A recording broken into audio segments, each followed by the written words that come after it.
E aí, André, bom dia aí. Estamos aqui nossa terceira conversa sobre as eleições municipais e o impacto da internet nesse jogo político. E eu queria ver contigo quais são as novidades dessa semana. Tenho percebido, André, que está tudo as campanhas estão muito mornas, né? A gente tem medido isso regularmente, não tem, não tem visto nenhum resultado direto, um impacto direto nos candidatos a prefeito, principalmente das grandes cidades aqui de São Paulo, do Rio. Um dia após o primeiro debate aqui em São Paulo, na Bandeirantes, o prefeito Domingos Covas ganhou 25 seguidores. Então, assim, é muito parado. Hoje faltam exatamente 40 dias para a eleição. O que é que você acha que está acontecendo? O que pode estar acontecendo? Bom dia, Manuel. Bem, acho que a gente tem que se lembrar, e é óbvio, né? A cada 4 anos a gente se esquece, demora muito tempo, a gente acaba se esquecendo, mas a gente tem que se lembrar que a eleição municipal raramente é decidida com muita antecedência. É um debate que não é um debate que é passível de nacionalizar, né? Tipo, não tem como nacionalizar o debate, não tem como todo o Brasil ficar discutindo eleição municipal, porque cada capital é uma eleição diferente, com alguns casos muito específicos como exceção, mas basicamente as eleições municipais acabam sendo decididas sempre nos últimos momentos. Então a gente pode pensar que 40 dias é pouco, e é pouco mesmo para poder fazer uma campanha do zero. Para quem não começou ainda, para quem não tem base, realmente pode ser muito pouco e talvez não dê tempo. Mas as pessoas ainda não estão tão preocupadas com isso. E ainda mais em um ano em que está todo mundo preocupado em voltar às atividades ou em como se proteger da pandemia. E dificilmente as pessoas já pararam para pensar em quem vão votar para prefeito e principalmente para vereador. É muito comum em eleição municipal as pessoas só se lembrarem disso, pararem para pensar exatamente em quem vão votar quando a campanha já está na rua, uma coisa que nesse ano vai ser um pouco mais difícil, e quando já começou também a campanha na TV, a campanha no rádio. E acho que, apesar de parecer que está muito, muito em cima, é meio natural que ainda tenha pouca gente pensando nisso. Essas primeiras semanas, pelo que a gente tem percebido, vai ser uma eleição muito baseada em recall, né? E por isso que os atuais prefeitos, que apareceram muito na pandemia, têm uma certa liderança no imaginário das pessoas, né? Então esse recall vai ser tão importante quanto foi anos atrás, né? Então, assim, isso vai fazer uma grande diferença. Mas o que tem me chamado muita atenção é o baixo interesse das pessoas em acompanharem seus candidatos e verem as propostas dos seus candidatos. Talvez por viverem na cidade e experimentarem a dinâmica e os problemas da cidade, as pessoas já sabem mais ou menos o que é que eles vão falar. Mas a gente está vendo os próprios debates que a gente tem acompanhado e muita apatia, né? Muita apatia mesmo. Isso também tem uma coisa aí que às vezes os temas municipais são temas que não chamam muita atenção, né? E além disso, a gente ainda tem casos de candidatos que não fazem ideia do que se trata, assim, governar uma cidade, né? Tipo, não conhecem os temas bem. Então, você tinha falado do debate de São Paulo, né? Eu tentei acompanhar pelo menos um pouco do debate de São Paulo, do debate de Porto Alegre também, alguma coisa do Rio. E assim, o debate de São Paulo foi muito morno, foi um debate com muitos candidatos que não estavam acostumados com debates, né, que não estão acostumados com eleição majoritária, e assim, muito sem graça, ninguém se destacando muito positivamente, pouco conteúdo em geral. E além disso, como ainda está relativamente longe da eleição, as pessoas realmente não estão preocupadas. Então, pouca gente assistiu, não teve efeito mesmo. Você falou do Bruno Covas ter ganhado 25 seguidores, provavelmente nem impacto do debate isso. Nenhum candidato foi bem, nenhum candidato ganhou ganhou muitos seguidores por causa do debate. A gente fica até em dúvida se alguém assistiu mesmo o debate, e talvez os candidatos tenham que torcer para que não tenham assistido, porque como ninguém se destacou positivamente, não sei se é vantagem terem assistido. E eles agora estão tentando uma estratégia nas redes e estão tentando alguma estratégia nas ruas também, mas ainda com pouco engajamento. Assim, as pessoas ainda não acordaram tanto para essa realidade, assim, de que a gente vai ter uma campanha no meio ou no final de uma pandemia aí, que a campanha não vai empolgar tanto nas ruas igual costumava e que as redes precisam estar um pouco mais calibradas.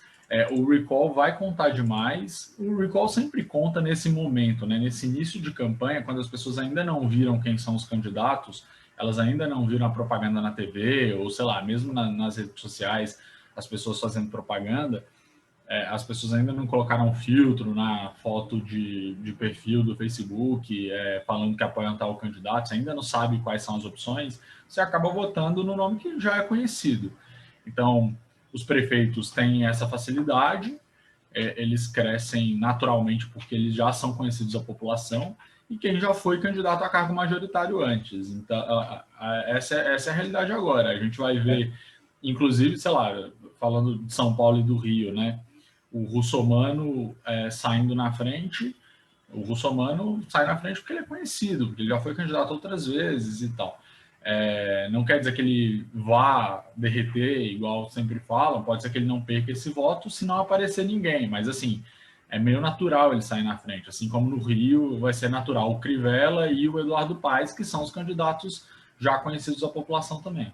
Eu estou vendo aqui no sistema da gente, nos últimos 7 dias aqui em São Paulo, praticamente quem movimenta o universo das redes sociais, né, quem chama atenção para o que está sendo publicado, é o Boulos e o Arthur Duval, né, do Patriota. Então, os dois, a atração dos dois, os dois têm 85% da atração. Eles que estão conseguindo chamar. Então, isso vai... na verdade, esse movimento vai gerar para eles no médio prazo, né? Se a gente pode chamar assim 40 dias, algum espaço de 40 dias médio prazo, vai gerar algum tipo de benefício, porque eles estão muito constantes, muito nessa liderança. Você olha o prefeito Bruno Covas, que quer polarizar, quer ser uma espécie de... quer capturar esse voto anti-Bolsonaro aqui em São Paulo, né? Considerando que o deputado Celso Russomano é o candidato do presidente, o Bruno Covas consegue ter 2% da atração, assim, não chama atenção. Não chama atenção. Agora, o que também me espanta nesse cenário aqui é a performance da deputada Joyce Halsemann. Ela continua, entre todos os candidatos, ela continua perdendo seguidores todos os dias. Todos os dias alguém deixa de segui-la nas suas redes sociais, no Facebook, no Twitter, no Instagram. Isso é um dado que me chama muita atenção em relação a ela. No caso do Arthur e do Arthur Duval e do Boulos, naturalmente os dois largam na frente justamente por terem uma base de redes sociais muito forte, né? Então, o Boulos construiu essa base principalmente na campanha de 2018. O Arthur Duval construiu ao longo dos últimos anos como youtuber, né? E sendo um dos youtubers mais vocais do MBL e tal. O problema deles é saber se essa base vai estar em São Paulo ou não, mas de qualquer forma vai ter um impacto que provavelmente vai gerar crescimento dos dois. Aliás, o Boulos a gente já viu o crescimento dele, né? As pesquisas de julho para agora, né? Para o início de outubro, você já viu quanto que o Boulos, de certa forma, está se apresentando como um candidato de esquerda e não um candidato tão radical quanto, sei lá, alguém podia achar que ele fosse, sendo um líder do MTST, sendo do PSOL e tal. Ele pode se apresentar como candidato da esquerda mesmo. Só que, assim, isso já se destacou agora, mas a gente ainda tem que ver se na campanha mesmo, quando começa a campanha física de fato, isso se mantém. Porque é aí que entra a estrutura dos partidos, né? E o pessoal não tem uma estrutura tão forte na periferia de São Paulo quanto o PT, por exemplo. E aí o PT, de repente, pode crescer um pouco, tal. Hoje, se a gente olha para as redes, a gente pode apostar sim num crescimento ainda do Boulos, que para ele vai ser muito relevante, e um crescimento do Arthur. O Arthur tem esse problema de ter muita gente de fora de São Paulo, então assim, eu tenho amigos, eu tenho um primo meu que adora o Arthur Duval, e assim, ele sempre me manda, ele mora lá em Vitória, e ele sempre me manda assim, e o Arthur, vai ganhar ou não vai? E assim, não adianta ele querer que o Arthur ganhe, né? Ele está em Vitória, ele não vota aqui. Mas que tem um impacto no eleitor paulistano, tem. Sempre vai ter um impacto no eleitor paulistano. Mas, André, pelo que eu tenho percebido aqui, nós vamos ter um confronto nessa eleição, que é aqueles que têm um recall, vamos chamar assim, analógico, são os prefeitos que já estão eleitos, que estão disputando a reeleição, com aqueles que têm um recall digital. Então, a gente vai ter aqui duas forças, com o caso de São Paulo como exemplo, né? A gente vai ter duas forças aqui antagônicas tentando ocupar espaço junto ao eleitorado, que é esse recall analógico e esse recall digital. Então, eu tenho no digital aqui em São Paulo, eu tenho o Arthur Duval, o Boulos. No analógico, eu tenho o Bruno Covas e o Russomano. Eu acho que, e aí, a minha questão é que eu acho que não vejo espaço para ser ocupado, porque não tem essas duas características. Né? Exato. Não tem essas duas características. Isso vai ser...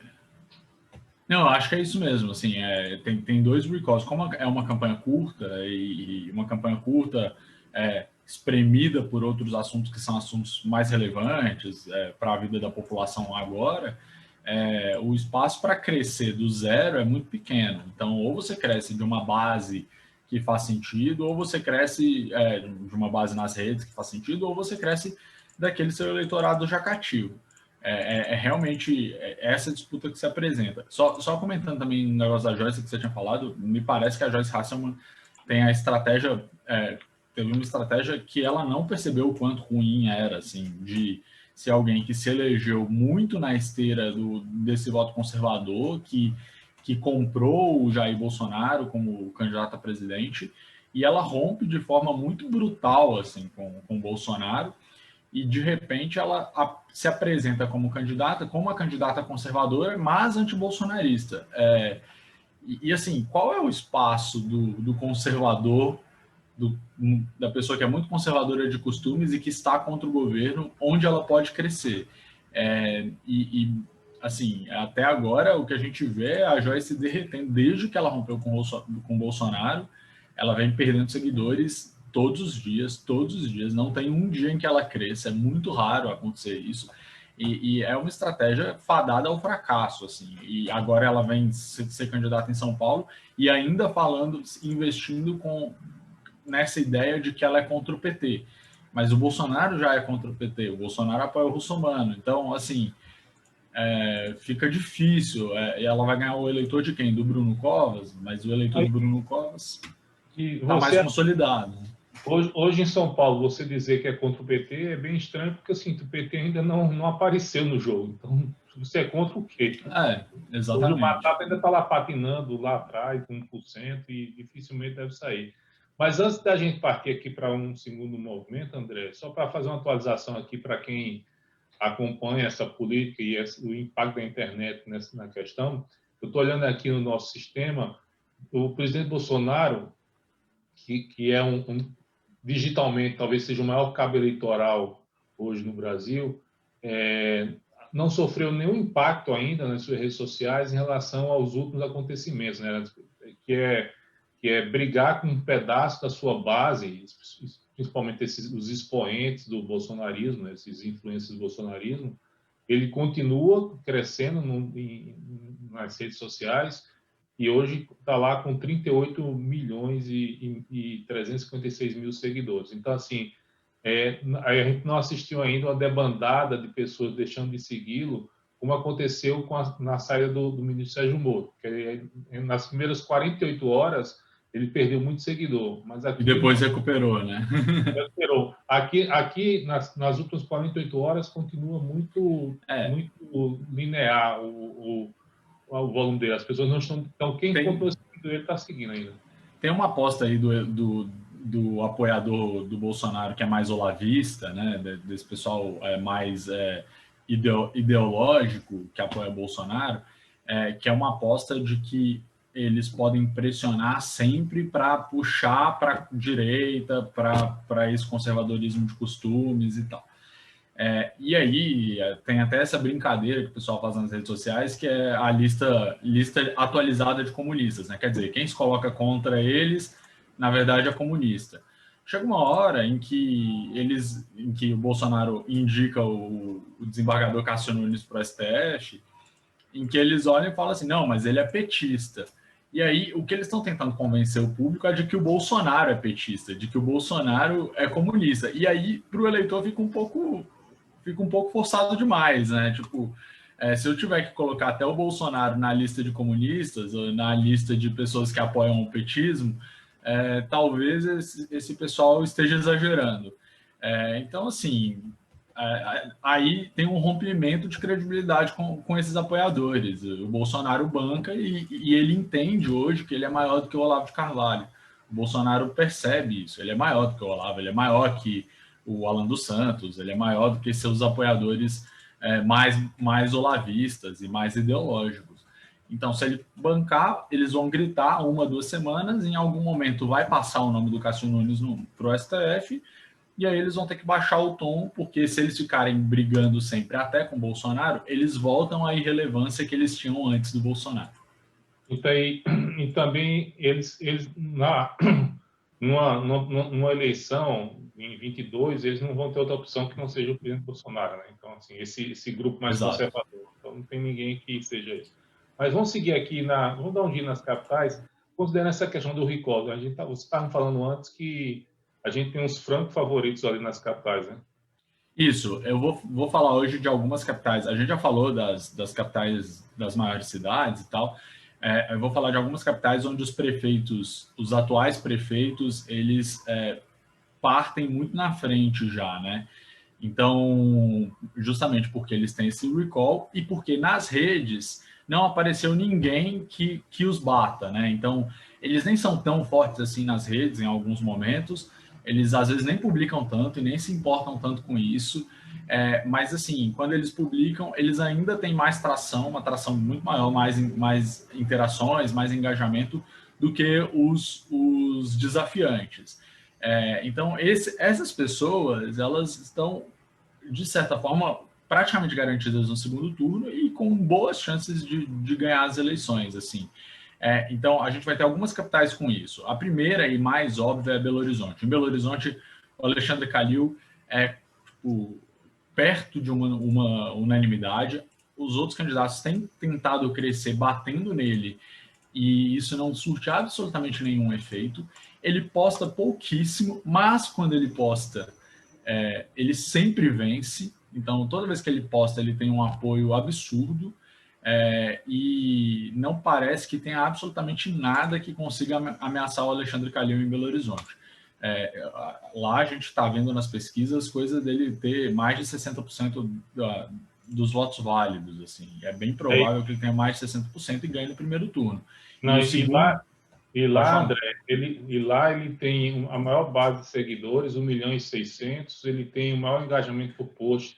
E é muito engraçado o que você está falando. É que eu estou olhando aqui, ele tem 1.600.000 seguidores nas redes sociais. O engajamento médio dele por post são 1.890 interações por post. O segundo, que é o Bruno Egler, do PRTB, tem 184. O terceiro, que é o João Vitor Xavier, do Cidadania, tem 29. Então, nesse período que a gente está analisando aqui, que são os últimos 30 dias, ele tem mais de 15 vezes mais interações por post do que os outros candidatos. Então, é exatamente isso que você falou. Ele publica pouco, mas quando publica chama muita atenção, né?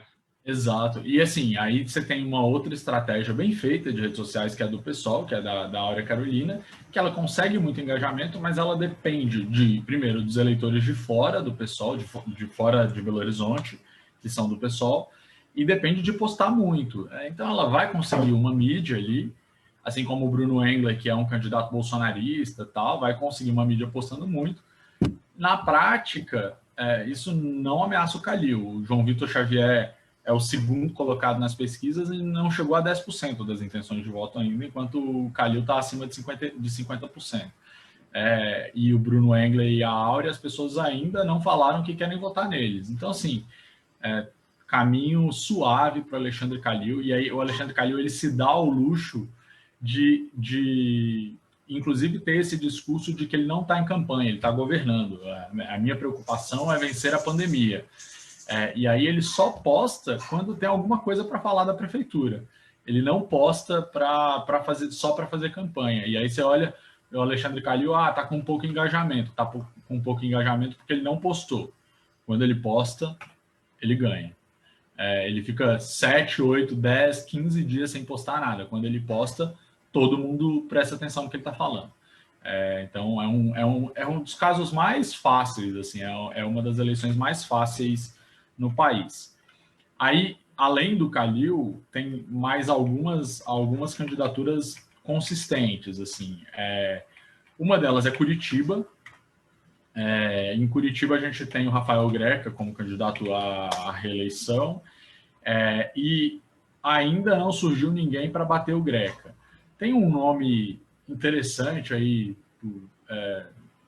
pitoresco, eu diria, que é o do Goura Nataraj, que é um deputado estadual do PDT. Goura Nataraj é um nome novo dele, ele mudou de nome depois que ele teve uma conversão pessoal, religiosa, é um professor de yoga lá de Curitiba, que é candidato pelo PDT e com umas ideias de mobilidade, sustentabilidade e tal, impulsionado um pouco por aquela base do Ciro Gomes nas redes, e ele surge ali como um desafiante, mas não é um desafiante que ainda está ameaçando o Rafael Greca. O Rafael Greca ainda nas redes, você pode olhar aí nos últimos 15 dias, ele ainda tem 40% das interações contra 20 e poucos do Goura Nataraj. Ele mantém 41% e o Goura Nataraj tem 23%. Na verdade, lá tem uma combinação do recall analógico com recall digital, né? Então, Exato. E aí fica muito difícil para o Goura Nataraj ganhar esse espaço, porque mesmo indo bem nas redes, ele ainda não conseguiu passar o Rafael Greca. E as pessoas sabem quem é o Rafael Greca, todo mundo conhece. O Goura Nataraj, talvez elas se interessem agora, porque é um nome diferente, uma figura que não costuma aparecer tanto na política, e eles vão tentar saber quem é. Mas, assim, é difícil bater o Greca com essa força que ele tem, ainda sendo líder nas redes. E logo depois do Nataraj tem o Fernando Francischini, delegado Francischini, foi deputado federal, é pai do Felipe Francischini, que é presidente da CCJ, que é uma pessoa conhecida também, mas que nas redes, mesmo com o bolsonarismo, mesmo sendo um deputado bolsonarista e tal, ele ainda não conseguiu se bancar. Como o Bolsonaro dificilmente vai entrar na campanha em Curitiba, como em várias cidades ele já falou que não vai entrar, ele deve escolher uma ou outra cidade para entrar valendo, é difícil reverter essa vantagem do Greca, que é tanto analógica quanto digital. Aí a outra cidade que você imagina algo parecido a BH e Curitiba? Então, e aí, além de BH e Curitiba, eu ia falar de duas cidades, tem mais três, mas eu vou falar dessas duas agora, que uma é Campo Grande e Cuiabá, são as duas do Centro-Oeste, também com candidatos à reeleição. Em Campo Grande, a gente tem o Marquinhos Trade como um candidato sobrando mesmo. Você vai ver nas redes, ele está com mais de 50% das redes, está com 55% da atração. E todos os candidatos que tentam se apresentar como... E lá tem muitos candidatos, a gente tem 14 candidatos em Campo Grande. E tem, inclusive, uma briga ali entre os candidatos do PSL, porque o PSL queria lançou o Vinícius Siqueira, mas o Loester Trutes, que é uma figura já meio mítica assim, do bolsonarismo também, né? Um cara que surgiu como deputado federal depois que ele ficou famoso porque na lanchonete dele, é dono de lanchonete, na lanchonete dele ele fazia hambúrgueres com nomes pró-Bolsonaro, assim, tipo, o hambúrguer tinha o nome Bolsonaro. Esse cara acabou se candidatando a deputado federal, ganhou, queria ser candidato a prefeito, mas teve uma briga no PSL, ele acabou ficando escanteado. Ele talvez fosse alguém que brigasse ali nas redes, mesmo assim não teria, tipo, ainda estaria mais fraco do que o Marquinhos Trade. Acabou indo o Vinícius Siqueira, que é pouco conhecido, é um deputado estadual, mas ainda é pouco conhecido na cidade. E aí você olha para a atração e vê uma vitória acachapante assim, do Marquinhos Trade. Marquinhos Trade, que ainda tem o apoio do Luiz Henrique Mandetta, não é um candidato que seja visto como de esquerda ou que qualquer coisa parecida, assim, que para ter uma rejeição do bolsonarismo, e parece que vai caminhando para uma vitória suave. Enquanto isso, pode falar, chefe. Não, pode falar. Não, perfeito. Eu estou vendo aqui, o sistema, realmente, tudo que você está falando aqui, o Marquinhos trata com 55% e parece que não tem nada, e as curvas de tração dele aqui são impressionantes aqui. Então, a gente está claramente, esse universo está muito, muito claro. E em Cuiabá, a situação não é tão simples assim, mas, assim, por enquanto, o Emanuel Pinheiro, que é o prefeito e tenta a reeleição, ele ainda tem aquele recall analógico mais forte. Só que ali em Cuiabá, a gente vê que na atração, nas redes sociais, podem aparecer algumas surpresas. Uma delas é o Abílio Brunini, que é um vereador lá, que surge como um candidato do Podemos, e ele vem se destacando muito nas redes e tentando tomar ali uma porcentagenzinha do Emanuel Pinheiro. O problema é que o Emanuel Pinheiro larga muito na frente no recall analógico. Então... O Emanuel Pinheiro tem 12% da atração e nos últimos 7 dias, o Manuel Pinheiro tem 12% da atração e o Abílio tem 49%. Então, claramente, são essas polarizações que vão acontecer. Exato. Então, aí a gente tem um risco que não é tão simples, porque não vai ser tão simples converter essa atração em voto, mas a gente vê algum risco aí em Cuiabá. Mas hoje eu ainda apostaria no prefeito, tá? E além disso... Oi? Não, pode falar. Tá, e aí a outra cidade que eu ia falar é Aracaju. Em Aracaju, a gente tem o candidato à reeleição, o prefeito Edivaldo Nogueira, e em Aracaju, o Edivaldo Nogueira, ele até tem ali uma disputa na atração com o Rodrigo Valadares tentando ali se cacifar, a Daniele Garcia um pouco abaixo, Daniele Garcia que é do Cidadania, só que lá tem uma vantagem para o atual prefeito, é que todo mundo está meio parecido na atração. Então, mesmo ele está na frente, o Edivaldo Nogueira, os outros estão tentando ali se aparecer como o segundo colocado. Enquanto isso estiver desse jeito, vantagem para quem já é prefeito. Ele tem a máquina, ele tem o recall da eleição passada. Se ninguém se destacar e passá-lo nas redes sociais, dificilmente o voto vai sair dele. E o Edivaldo Nogueira parece estar caminhando para um segundo turno.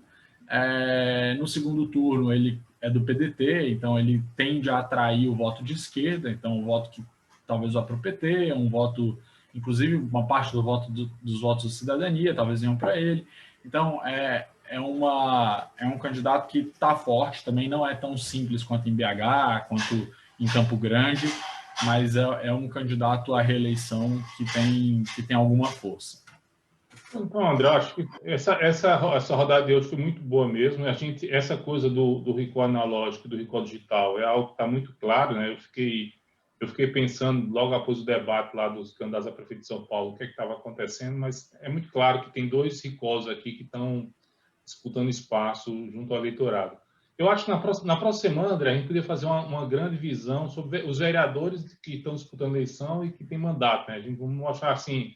Vamos pegar umas 10 capitais, vamos citar rapidamente quem são os vereadores que com maior tração nessas capitais, porque eu acho que é bem interessante, porque o nosso sistema está capturando não só prefeitos, mas também vereadores. Né? E em vereadores é interessante a gente lembrar que, como você não precisa ganhar de todo mundo, não interessa se alguém tem recall analógico, né? Se você surgir só nas redes sociais, você não precisa de 5, 10% do eleitorado para poder ganhar. Então, um vereador que faz uma campanha digital bem feita, a chance dele é muito grande. Para vereador é mais que suficiente. Ele não enfrenta o recall analógico, ele só enfrenta a própria competência para ganhar voto. Então, para vereador é importante mesmo. Queríamos que nas capitais os atuais vereadores não são tão conhecidos quanto deveriam ser. Exatamente. Então, André, obrigado por hoje. Eu agradeço a quem nos acompanhou aqui. Hoje nós começamos mais uma edição lá do curso Eleições Sem Comício, como análise de dados vai impactar a campanha, né? Então, a gente já está com uma turma de 40 pessoas lá para começar. Então, acho que vai ser bem interessante isso. Valeu, André. Até a próxima semana. Aí. Até mais.